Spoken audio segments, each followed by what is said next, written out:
Australia is facing a bleak future. Let's have a look.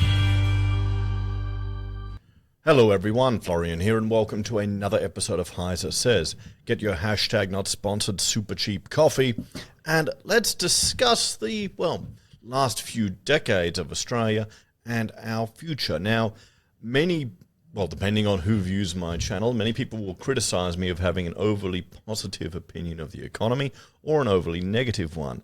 Apparently I've got a boomer take. But I thought it'd be worth looking at just a few measures and indices of Australia, of our country, of how we're going, how people are feeling, and, going to a good old favourite. And let's start. We'll jump right into it here, guys. We'll bring this one up. Now, this is from Australia's National Wellbeing, or the Wellbeing Index, over time. Now, we can see, and I'll bring up drawing here, we can see from 2002, 23 years ago now, to now, it's fallen. It was the highest score. So Australians satisfied with life, the highest score just after the GFC. I wonder why that was. Then, after the pandemic, people were more satisfied with their life, and now it's crashed back down. Maybe this is disruptions to the status quo. I wouldn't be shocked if a whole lot of people remember people during the lockdowns, they actually had freedom. They had time to devote on things they wanted to do. And hopefully some of them came away with some changed life experiences, new strategies, new goals, new paths to take.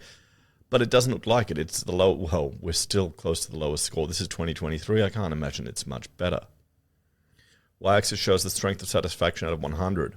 The yellow bar indicates the range at which 95% of the average score has fallen since 2001. So from 2002 to 2003, we were below average, below the 95% average.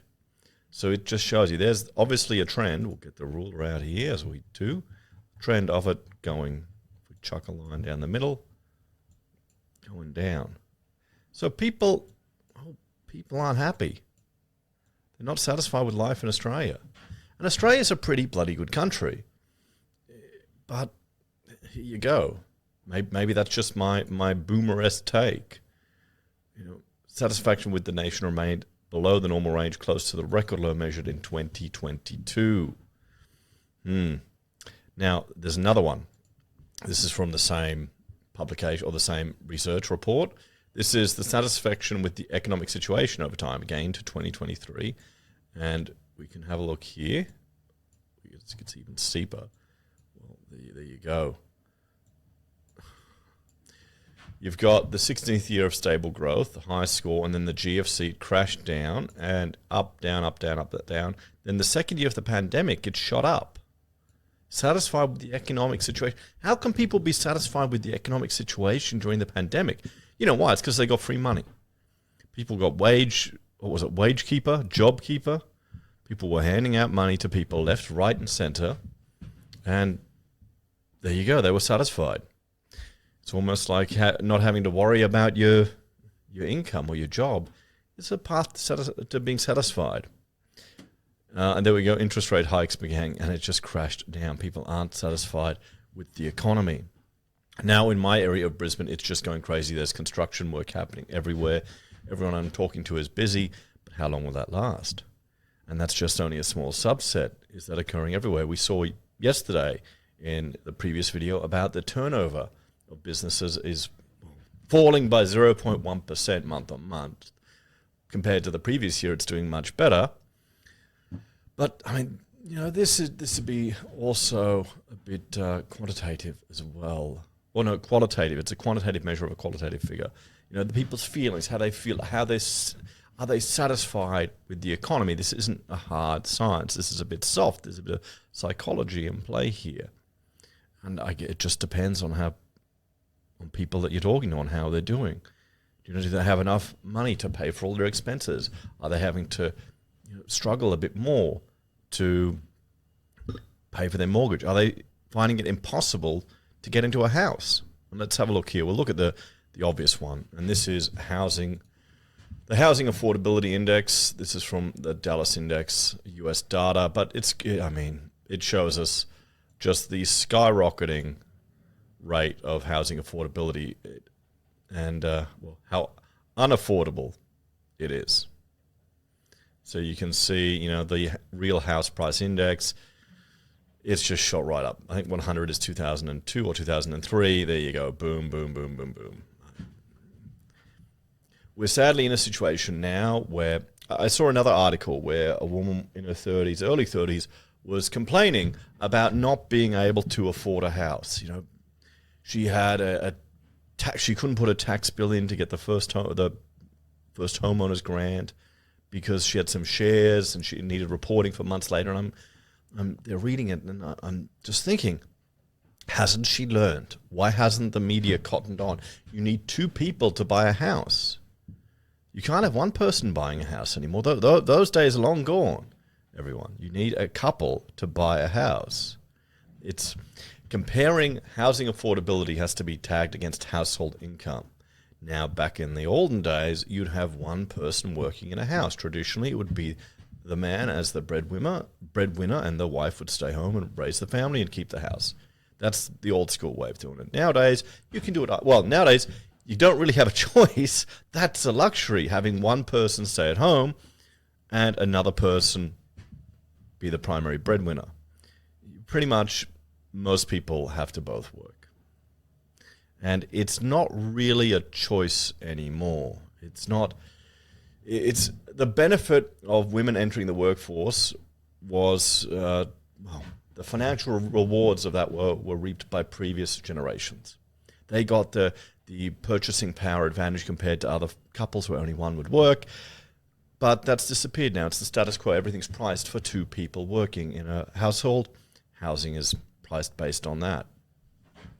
So you can see there. I mean, let's bring up a good old chart here. What will we look at? We'll get SQM here. This is weekly asking property prices in, what's this one? The National. I mean, you can see it's shooting up there. Let's look at Sydney. There you go. Good old Melbourne. Now, Melbourne's meant to have taken a bit of a dip. Where's that dip? We're not seeing it on this chart, are we? No, we're not. My hometown, Brisbane. There we go. And you can see here, yeah, it's just going up, guys. What about, let's look at Hobart. Let's mix it up. Good old Hobart. I remember I used to work for a Tasmanian firm that had its headquarters based in Tasmanian architectural practice when I was a student. I went down there for training, and I was shocked at how cheap the houses were. I think they were based in Lonnie. And Hobart was cheap too compared to Brisbane, but not anymore. Not anymore. I think you blame all the Victorians going over there and buying up the house prices. So I think we can easily agree that this little diagram here showing the housing affordability index isn't surprising. Now, another thing to look at, okay? Because remember, these are all measures of how Australia is getting worse. You can't buy a house anymore. People aren't satisfied with your economic situation over time. They're not satisfied with life over time. And let's look at the economic complexity here in Australia. This is from what the Growth Lab from Harvard. And we'll bring this up here.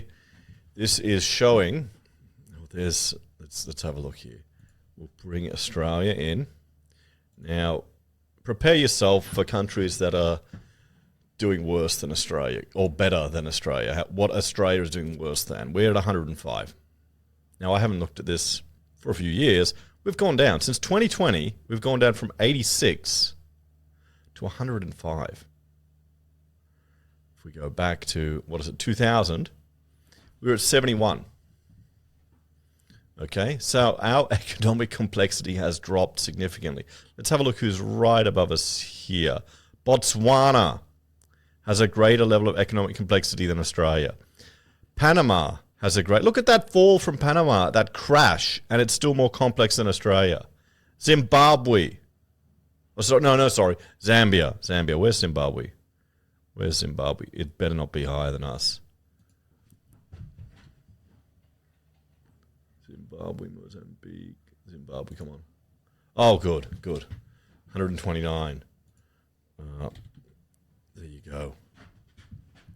What else? Panama, Zambia, Senegal, Russia. Look at that dive in economic complexity. There you go. Wow. Paraguay, Brazil, Honduras, Morocco, Georgia, Kazakhstan. I wonder how much of their space program is giving them an advantage in their economic complexity. Let's look at our neighbour. Let's look at New Zealand. 68. Look at New Zealand. This is why we need to get New Zealand as a state of Australia. It will increase our economic complexity. What about Papua New Guinea? Okay, 138. Good. Well, not good for them. Bad for us. So we can see Ethiopia. Where is Australia? We're right there. 105. I mean...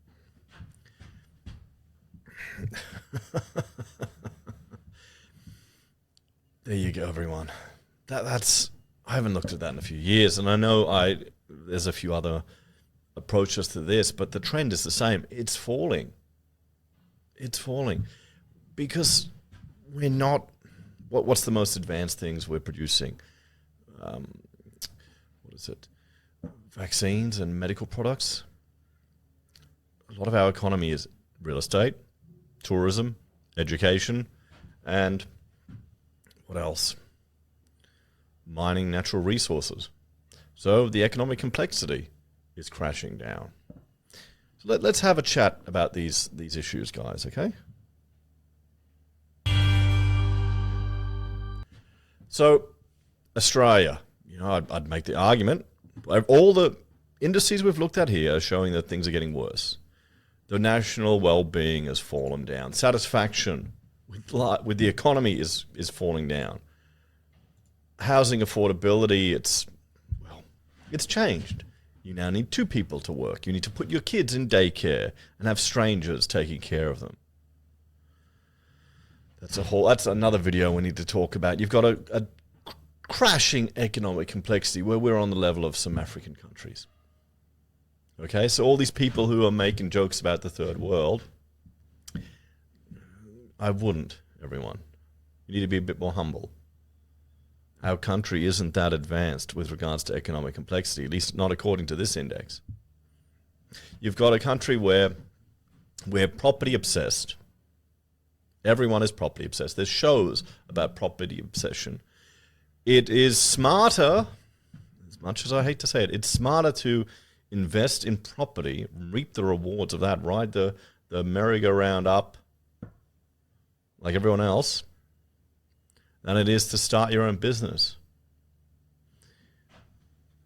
Just the additional... Have you all seen these little signs that they've got everywhere? We don't tolerate hostile environments. Be nice to our staff. All of these, they're popping up all around the place. This is now because of legislative changes that are putting more responsibilities onto employers. If your staff are exposed to a hostile work environment, you could be liable for that. So if someone bullies someone else, you've got to take steps to mitigate that, which, I mean, is fair and reasonable, but that's another issue, another liability, another risk to employing staff, to starting a business here in Australia. You've got super that's gone up again. You've got wages that have gone up again. All of these mandates and requirements going up and up and up. All the responsibilities putting on small businesses again. Or on all businesses, but small businesses feel it the most. So why would you bother risking, innovating, trying to do a complex business here when you just stick it in housing? There's a YouTuber I watch. He is South Australian. He has a bow and arrow business, an archery business. And it's quite interesting particularly when he discusses business, the issues he has importing, and his frustration at a lot of what's going on in this country. But also, he falls back onto, he made all his money in property. He made more money in property than in his business. So none of these issues seem to be getting addressed or seem to be fixed.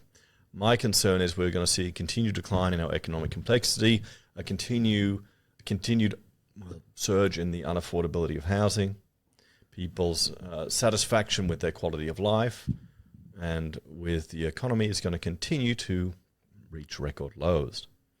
And then you add to that the fertility crisis that we have here in Australia, where people are not having enough children. So the government is going to continue to bring more and more people over here to ensure that they maintain the tax base, because they have to, because people demand all the services. And you've got generations that have expectations now. They're nearing retirement. They've got expectations that they'll get their pension, that they'll get this service, they'll get that. The money isn't that, the tax that they've paid, that's all gone, that's all been spent. Debt's been accrued. We need to have new people to service that. People aren't having kids.